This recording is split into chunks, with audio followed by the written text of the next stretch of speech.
Jen... I mean, Shadowheart. Pardon. It warms my heart to see you. I had promised you we would catch up once I'd rested. Perhaps there's something you wish to ask about?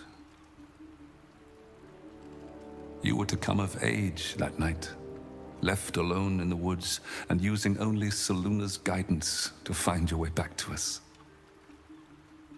But you were not alone in the woods. We caught a Sharan spy near our village and learned that his accomplices sought to abduct you. I had to find you, to bring you home, and I had to do it quickly.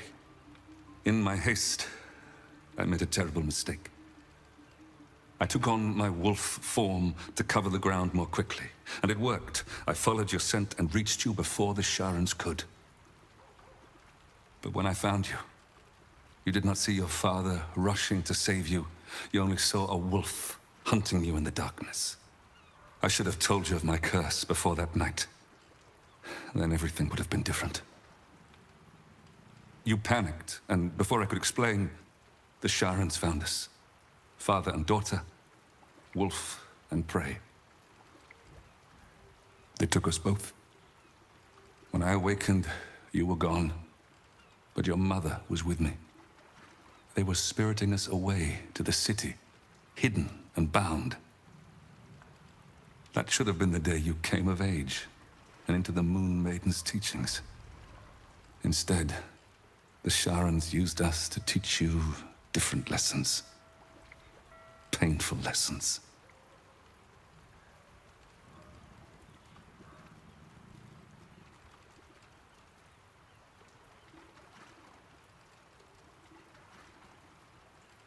The Moon Maiden's blessings are many.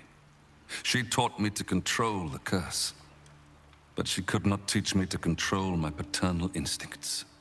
The failing was mine. You must not blame yourself. You were a child. Your mother and I were supposed to protect you. We grew complacent, underestimated the depths of Shah's bitterness, the fanaticism of her followers. But perhaps this was always meant to be. Perhaps the Moon Maiden's path was merely longer for you than we knew. A name is nothing. Your happiness is what matters. Just forgive your father the occasional slip of the tongue. I will adapt, given time. Well, it depends. Do you find yourself more hirsute at certain times? Craving warm flesh? Actually, no. Spare your father the answer to that. I am a lycanthrope, but your mother is not. It was a toss of the coin to determine if you inherited that side of me. If you have not changed after all this time, I believe you're safe. I've heard enough about this absolute threat to understand it cannot be ignored. Your mother and I can wait until you prevail, and I know you will. Beyond that, your mother will need my care, and yours too, if you wish to join us. Somewhere quiet, close to nature, where the sun can warm us, and the moon can watch over us as we sleep. Are you sure, Shadowheart? Picking at old wounds may not serve any purpose. Very well. But I shall not wallow in ugly details. That is what they would have wanted. To have let their physical torments live on in our spirits. I will not allow that. They had you use us for practice. All the techniques that the Sharans held pride in. Trickery, interrogation, torture. They even had you, our own daughter, try to convert us. The worst part was not anything you did to us, it is what they had done to you. You didn't recognize us. Those eyes I'd wiped tears from now looked at me like a stranger. I feared I would give in then. But your mother's strength bolstered me.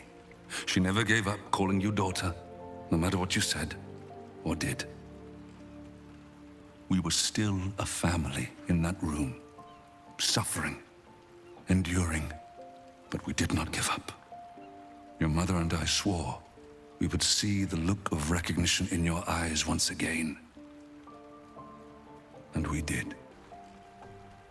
Not just with the pain, but with the knowledge that every time we felt it, your true self was being punished for trying to break through their indoctrination. Knowing you were out there still was enough to sustain us.